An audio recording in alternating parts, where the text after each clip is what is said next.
The invitation arrived on cream-colored cardstock. Harvey Richardson's signature sprawled across the bottom in blue ink. Another charity ball, another night of playing the devoted wife while my husband basked in Silicon Valley's spotlight. I traced my fingers over the embossed letters, remembering when these events used to excite me. My name is Juliet, and I've spent the last 6 years being Knox Wallace's better half. At least that's what everyone calls me at these functions. His better half, his rock, his jewel, the woman who gave up her own tech career to support his dreams. Jules, did the invitation come? Knox called from his home office. I can hear him pacing, probably on another investor call.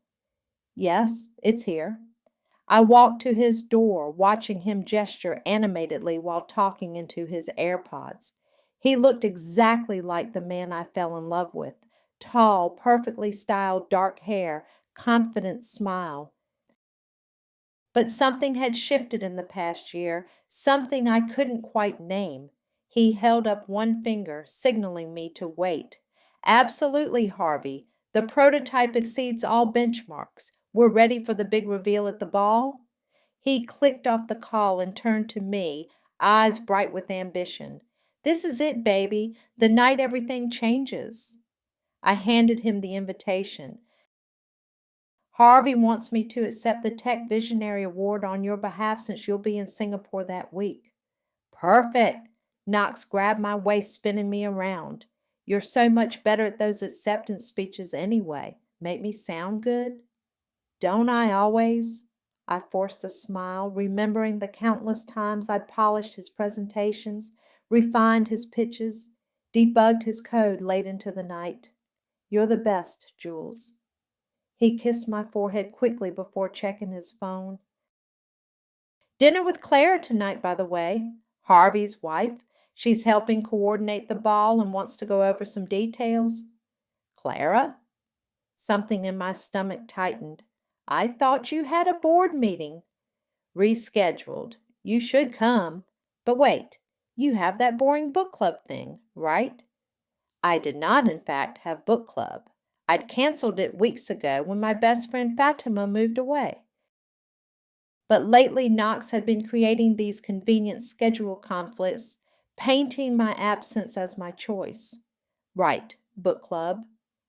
I watched his face carefully. No tell, no flinch. 6 years of marriage, and I still couldn't read when he was lying.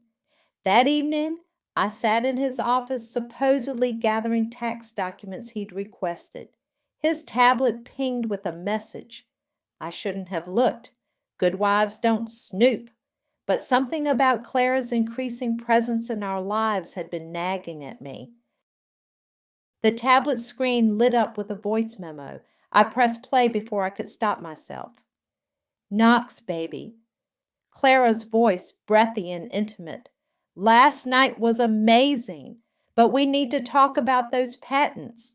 If we time this right, the buyout could set us both free. She'll never even know until it's too late. The recording continued with sounds that turned my blood to ice, kissing, moaning. Clara's name repeated in my husband's voice.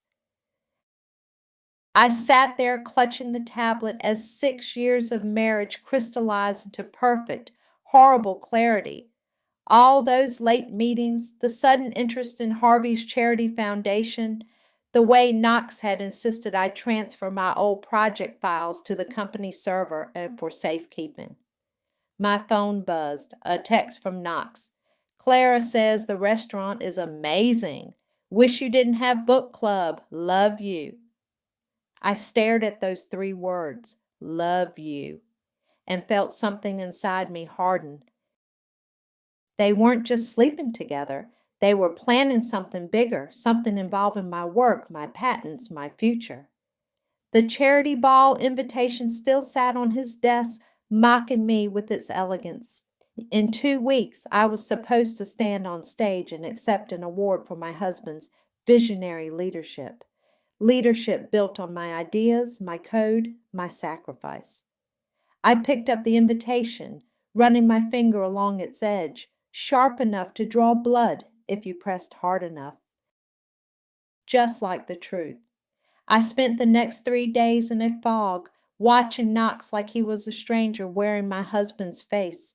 Every kiss goodbye, every casual love you felt like another knife twisting deeper. But I didn't cry. Instead, I started digging. You want me to what? Fatima's voice crackled through my earbuds as I paced our garden. I need to know if those patents are still in my name, I whispered, though Knox was at the office. The ones from before we merged my startup with his company. Jules, you're scaring me. What's going on? Just, please, check for me, quietly. I heard keyboard clicks, then a sharp intake of breath. There's been activity, transfer requests, pending signatures. Juliet, someone's trying to move your intellectual property into the company's general holdings. My hands started shaking. Can they do that without my signature? Not legally, but Fatima paused.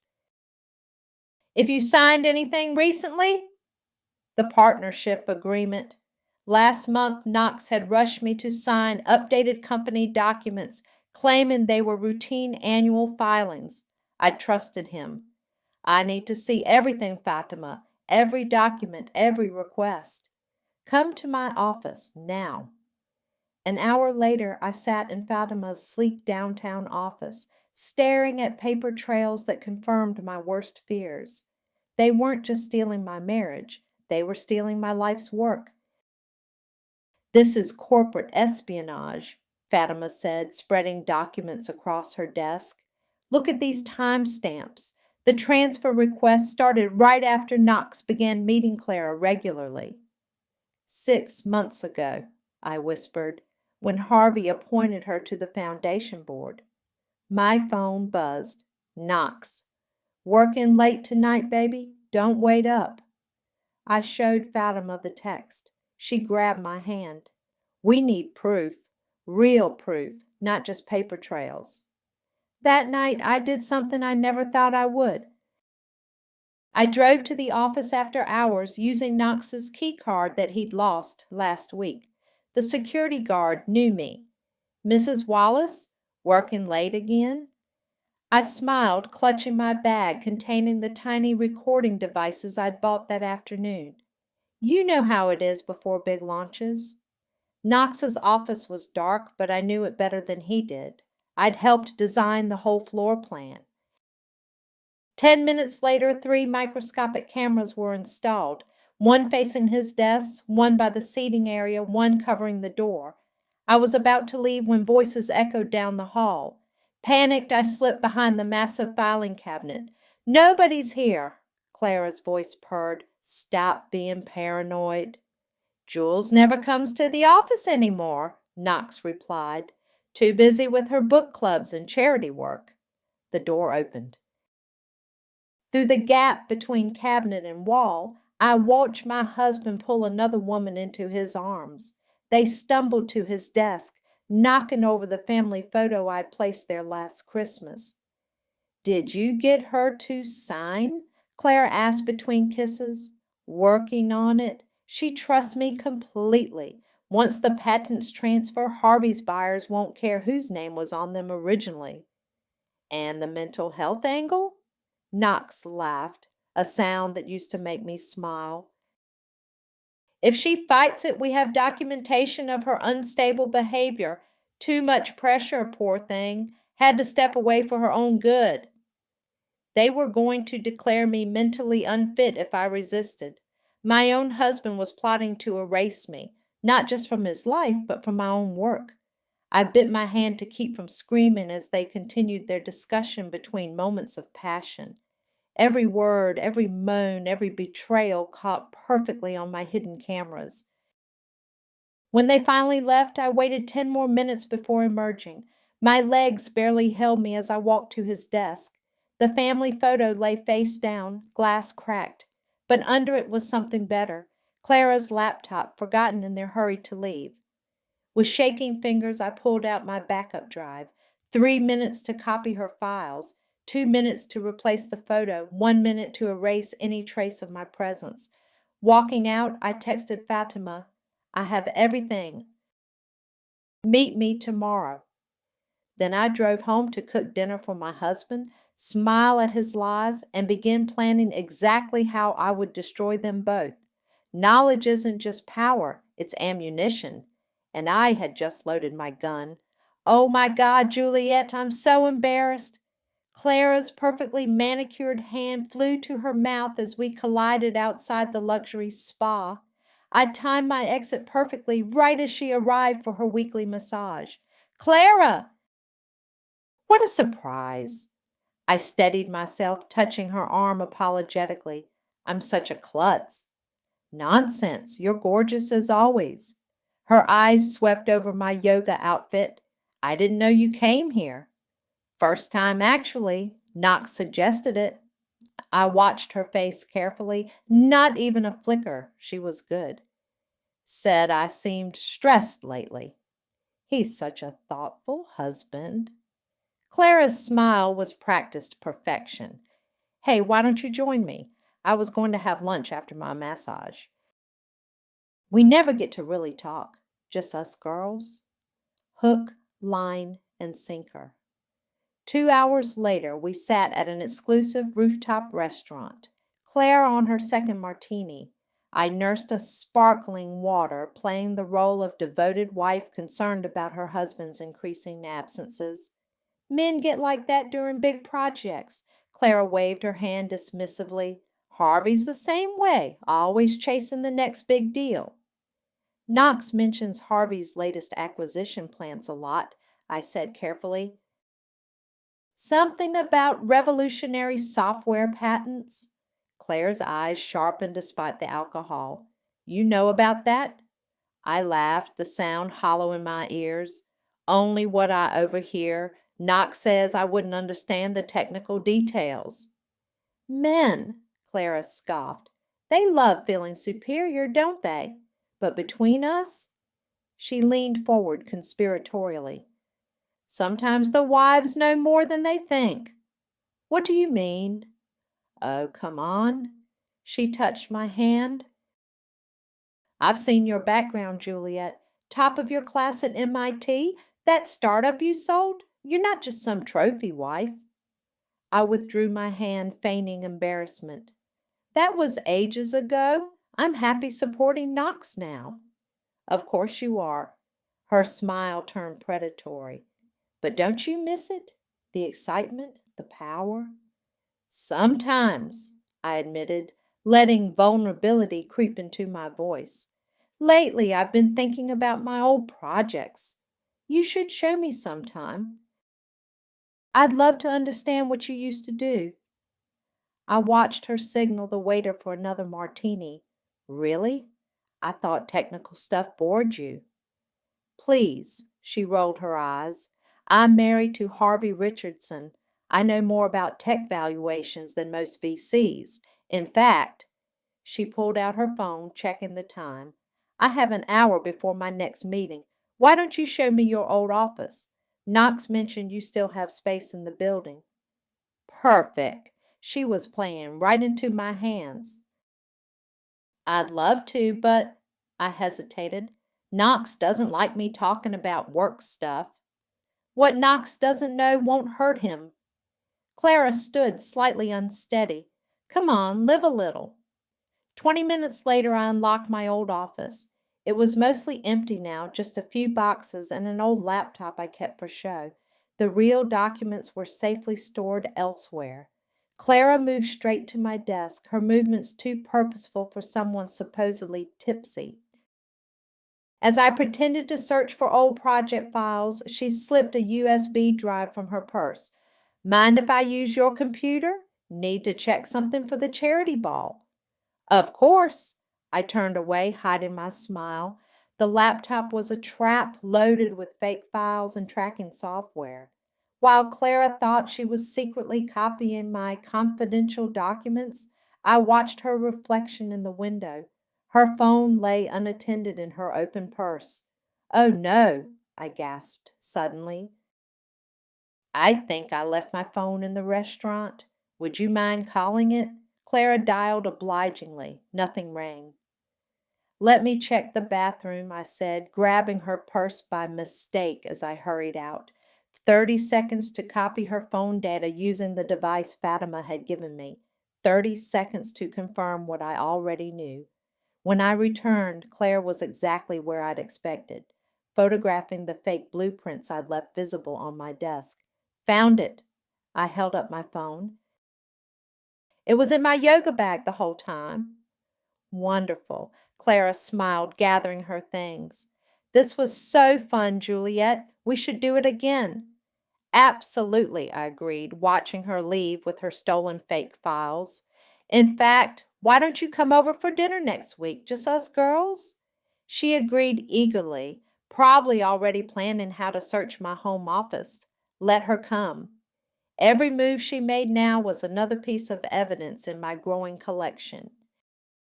Every secret she thought she was stealing was another nail in her coffin. The timestamps match perfectly, Fatima said, spreading documents across her conference room table. Every file Claire stole from your dummy laptop, every meeting with Knox, it's all documented. I stared at the evidence we'd gathered over the past week. What about the patent applications? Filed this morning. Fatima's grin was fierce. Under your name only, backdated to your original development dates. I also submitted emergency IP protection orders. Can they fight it? They can try. She pulled up more documents on her tablet. But I found something interesting in Clara's phone data. Look at these messages to their patent attorney. The texts were damning. Claire had explicitly discussed how to transfer my intellectual property without my knowledge. Even better, she'd outlined their entire plan to declare me mentally unstable if I resisted. We need more, I said. Something concrete about the affair? My phone buzzed. Knox. Working late again, baby. Board meeting ran long. I checked the hidden camera feed on my laptop. Knox and Clara were indeed at a board meeting on his office couch. Got it, I muttered, downloading the footage. Fatima, how long to prepare divorce papers? Already done. She pulled out a thick envelope. Just need your signature. A knock at the door made us both jump. Fatima's assistant poked her head in. Mrs. Wallace? Your sister-in-law is here. J. stood in the reception area looking uncertain. Jules? What are you doing at a law office? Sage, I forced a smile. Just some routine patent work. What brings you here? Looking for you, actually. She glanced around nervously. Can we talk privately? Once inside Fatima's office, Sage's composure cracked. It's Knox. I saw something. I don't know what to do. What did you see? Him and Clara at his apartment downtown. Tears filled her eyes. The one he said was for overseas clients. Jules, I'm so sorry. I took her hands. I know, Sajay. I've known for weeks. You know? She looked between me and Fatima. What are you going to do? What would you do? I asked carefully. He's your brother. He's my brother, but you're my sister. Sajay straightened. And what he's doing is wrong. All of it. The affair, the patent theft, everything. I exchanged looks with Fatima. How do you know about the patents? I work in the accounting department, remember? I've seen the transfer requests. They're trying to hide your contributions before the big buyout. She squeezed my hands. I'll help you, whatever you need. My phone buzzed again. Clara this time. Dinner tomorrow still on, just us girls? Perfect timing, I smiled, showing them the message. Seiji, how'd you like to help me set a trap? The next evening, Clara sashayed into my house carrying expensive wine. Love what you've done with the place. Thanks. Knox lets me decorate however I want. I led her to the dining room where Seiji was setting the table. You remember Knox's sister? Clara's smile flickered. Sage, you work in accounting, right? Accounts payable, Sage replied sweetly. All those interesting invoices and transfer requests crossed my desk. Clara's wine glass paused halfway to her lips. How fascinating. Throughout dinner, Sage dropped subtle hints about the documents she'd seen. Clara grew increasingly tense, texting under the table, presumably to Knox. After Clara left, Sage played back the recording from the bug in Clara's wine glass. We listened to her panicked call to Knox. Your sister knows everything. We need to move faster. Got her, Sage grinned. The patent transfer request will hit my desk tomorrow.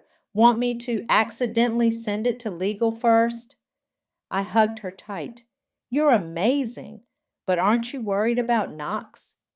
He stopped being my brother the moment he betrayed you. Sage's eyes hardened. Besides, I make copies of everything. If he tries anything, I have proof he authorized illegal transfers. Later that night, I reviewed our progress with Fatima via encrypted chat. The charity ball was 10 days away. We had proof of the affair, documentation of their conspiracy, and ironclad patent protection. But something still nagged at me. Clara seemed too confident, Knox too calm. They had to have a backup plan. We need to watch Harvey, I typed to Fatima. He's the key to everything. Already on it, she replied. You won't believe what I just found in Clara's email. Mrs. Wallace, Harvey's assistant ushered me into his corner office. Mr. Richardson will be with you shortly. I smoothed my dress, feeling the USB drive hidden in my bracelet. Clara's emails had revealed their entire plan and Harvey's role in it, or rather, what they planned to do to him. Juliet? Harvey entered, tall and imposing in his bespoke suit. Thank you for coming. I wanted to discuss your speech for the ball. Of course. I sat across from him, noting the family photo on his desk, Clara smiling beside him. I'm honored to accept the award on Knox's behalf. About that, Harvey leaned forward. I've been reviewing some of Knox's recent innovations. Fascinating work, almost familiar. My heart raced. Did he know? Familiar how? The coding architecture. It reminds me of a startup pitch I saw years ago. His eyes met mine. Your startup, if I remember correctly. Before I could respond, my phone buzzed. A text from Bryant, Knox's co-worker. Emergency. Meet me in parking garage now. I'm sorry, I stood quickly. Could we continue this later? There's an urgent matter. Harvey nodded, but his expression was knowing. Of course. We'll talk at the ball.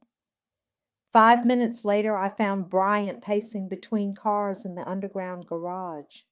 They're going to frame you for corporate espionage. What? I overheard Knox and Clara. They've planted evidence on your home computer, fake emails showing you tried to sell company secrets to competitors. He ran a hand through his hair. They're going to discover it during the ball announcement. My mind raced. Why are you telling me this?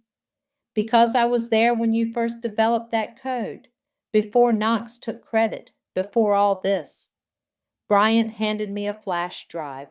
Here's proof they planted the evidence. I recorded their conversation. Back in my car, I called Fatima. Change of plans. We need to move faster. Already on it. Just got an anonymous tip about Clara's offshore accounts.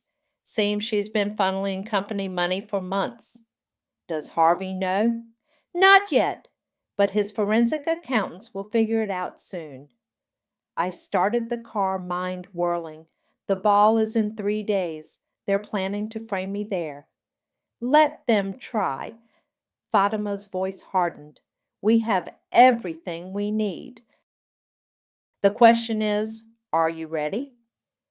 That evening, Knox was unusually attentive. He brought home dinner, poured wine, even suggested watching my favorite movie. "You seem tense, baby," he said, massaging my shoulders. "Nervous about the speech?"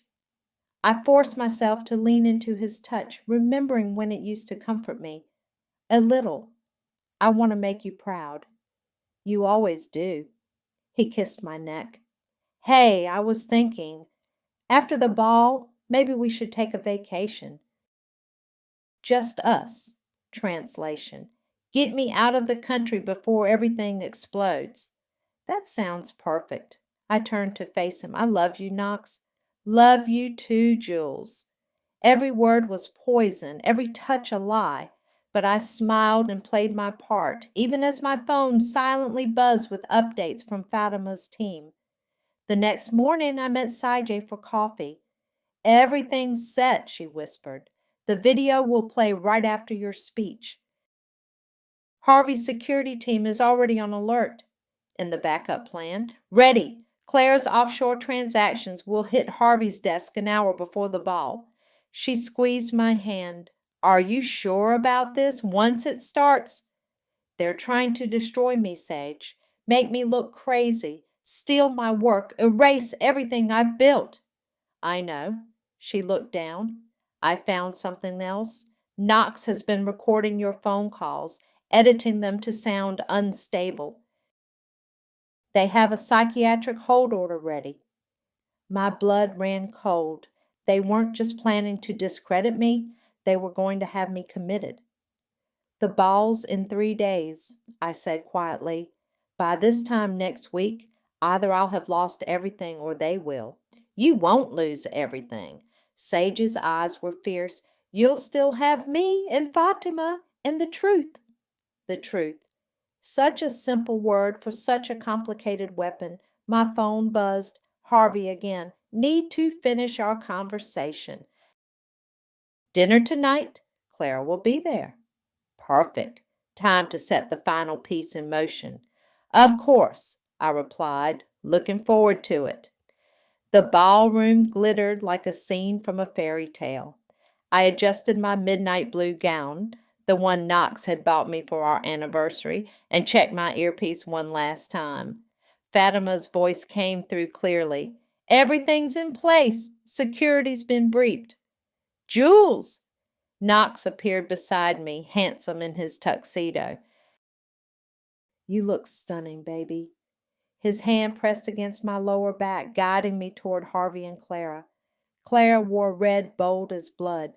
"Juliet, darling, that dress is divine." "Isn't it?" I smiled. "Knox's taste is impeccable in everything." Harvey cleared his throat. 15 minutes until the presentation. "Juliet, shall we review your speech?" "Actually," Clara interrupted, "Knox needs to brief the board first." "Juliet, come help me with something." I followed her to the ladies' room, watching her check every stall before turning to me. "Small change of plans. We need you to stick to these talking points." She handed me a folder. I glanced inside. The speech had been completely rewritten, with me essentially denouncing my own work, calling it derivative and basic. "Problem?" Clara's smile was sharp. "Not at all." I tucked the folder into my clutch. "Whatever's best for Knox." Back in the ballroom, Sajay caught my eye from the tech booth and gave a subtle nod. The original video was ready. "Ladies and gentlemen," Harvey's voice boomed through the speakers, "please take your seats." Knox squeezed my hand. "Remember, baby, stick to the script." "Don't I always?" The lights dimmed. Harvey began his introduction, praising Knox's innovative genius and groundbreaking patents. In the audience, Clara smirked, probably thinking about the evidence they'd planted on my computer. And now, accepting the award on behalf of her husband, please welcome Juliet Wallace. Applause thundered as I approached the podium. Knox beamed from the front row, Clara beside him. They thought they had won. "Thank you, Harvey." I smiled into the bright lights. It's an honor to be here tonight speaking about innovation, vision, and truth. Clara's smile faltered slightly at that last word. My husband always says success leaves clues. I opened my clutch, deliberately bypassing Clara's folder. So let's follow those clues together. The massive screen behind me flickered to life, not with my prepared slides, but with security footage from Knox's office. Him and Clara plotting over my stolen files. What the hell? Knox stood up. There's been a mistake. No mistake, I continued smoothly. Just evidence. Like these emails discussing how to frame me for corporate espionage, or these recordings of you planning to have me committed. Clara lunged for the tech booth, but security blocked her path. In the chaos, I saw Harvey's face transform from confusion to fury as he watched his wife's betrayal play out on screen. The real innovation here isn't technology. I raised my voice over the growing commotion. It's how many laws you broke trying to steal it. A corporate espionage, fraud, conspiracy. She's lying, Clara screamed. She's unstable. We have proof. You mean these edited recordings? I pressed a button. Clara's voice filled the room. Edit that part out. Make her sound crazy. Harvey will never know. Knox tried to reach the podium, but Sage stepped in his way. Going somewhere, brother? And now, I smiled as police officers entered the ballroom, I believe some gentleman from the SEC would like to discuss those offshore accounts. Clara's face went white. Harvey stood frozen, watching his wife being handcuffed. Oh, and Knox, I pulled out an envelope. These are divorce papers. I had your sister witness them last week. Your belongings are already packed. The ballroom erupted into chaos. Reporters who'd come to cover a charity event scrambled to document the scandal. Harvey's security team surrounded him, phones buzzing with emergency calls to lawyers. Through it all, I stood at the podium, finally speaking my truth. The patents in question have been verified as my original work. The evidence of theft has been submitted to authorities, and this company's leadership will be undergoing some significant changes. I looked directly at Harvey. I believe we had an unfinished conversation about familiar coding architecture. He nodded slowly, understanding dawning in his eyes. My office, first thing tomorrow. As security escorted Knox and Clara out, I felt Fatima's hand on my shoulder. Ready to leave? I looked around the glittering ballroom one last time. Actually, I think I'll stay. After all, I raised my champagne glass to the stunned crowd. We're here to celebrate innovation, aren't we? The morning after the ball, I walked into Harvey's office wearing my sharpest suit. No more pretty dresses, no more playing the supportive wife. Today was business. Quite a show last night, Harvey said, gesturing for me to sit. His eyes were rimmed red, his usual polish cracked. Though I suspect you have more to share. Everything's here. I placed a thick folder on his desk. Clara's been embezzling for months. Knox helped her hide it, thinking they'd pin it on me if things went wrong. Harvey flipped through the documents, his jaw tightening. And my company's acquisition plans? Based entirely on stolen intellectual property, my intellectual property. I leaned forward. But we can fix this, Harvey. Before the press gets wind of the full story. I'm listening. I want my patents back, full control, no corporate oversight, and I want Knox's shares in the company. Those shares are worth millions. So is avoiding a scandal that would tank your stock price. I pulled out another document. Sign here and I'll help you rebuild everything they tried to destroy. Harvey studied me for a long moment. You know, when Knox first married you, I thought he was lucky. Now I realize he wasn't just lucky. He was saved. You built his success, didn't you? We built it together. He just forgot that part. A knock interrupted us. Seiji entered carrying more files. The board's waiting, Harvey. They want answers about last night. Tell them to wait. Harvey picked up his pen. Juliet and I are restructuring the company. 2 hours later, I walked out of Harvey's office as the new head of innovation, my patents secure and Knox's shares transferred to my name. In the elevator, Seiji hugged me tight. You did it!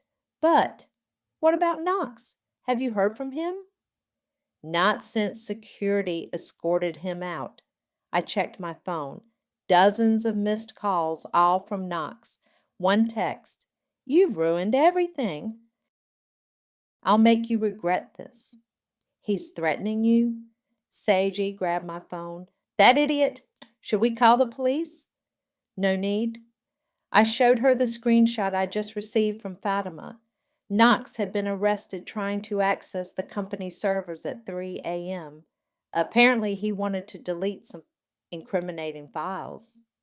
Too late for that, Sage smirked. I already backed everything up. In the lobby, reporters swarmed us. Mrs. Wallace, is it true your husband and Claire Richardson were conspiring to steal your patents? Ms. Wallace, I corrected firmly. And yes, the evidence speaks for itself. But today, I'm more interested in discussing the future of tech innovation at this company. What about the rumors of Clara Richardson's embezzlement? You'll have to ask her lawyers. I pushed through the crowd. Now, if you'll excuse me, I have a company to run. Outside, Fatima waited in her car. Ready for phase 2? Phase 2? The Women's Advocacy Foundation? She raised an eyebrow. Remember? We discussed using Knox's shares to fund it? I laughed. Right. But first, I pulled out my phone and dialed a familiar number. Jordan, it's Juliet. Remember that startup idea we discussed years ago? The one Knox said would never work? Let's talk. That evening, I finally returned home to find Knox's things gone, just as I'd arranged. In their place was a bouquet of flowers from Harvey with a note. Thank you for saving my company. Board meeting Monday. Don't be late. I poured myself a glass of wine and opened my laptop. Knox's face filled the screen. He'd given a press statement from jail. My wife is trying to destroy me, he declared, tears in his eyes. Everything I built, she's trying to take away. I only wanted to protect our company. I closed the laptop, remembering all the times I'd edited his presentations, debugged his code, solved problems he claimed as his victories. The nights I'd spent building his dreams while setting mine aside. My phone buzzed. Jordan. Investors are interested. They love that it's women-led tech. When can you start? I looked around the house Knox and I had shared, seeing it with new eyes. Time to redecorate. Time to rebuild. Time to become the woman I'd put on hold for 6 years. Tomorrow, I texted back, I'm done waiting.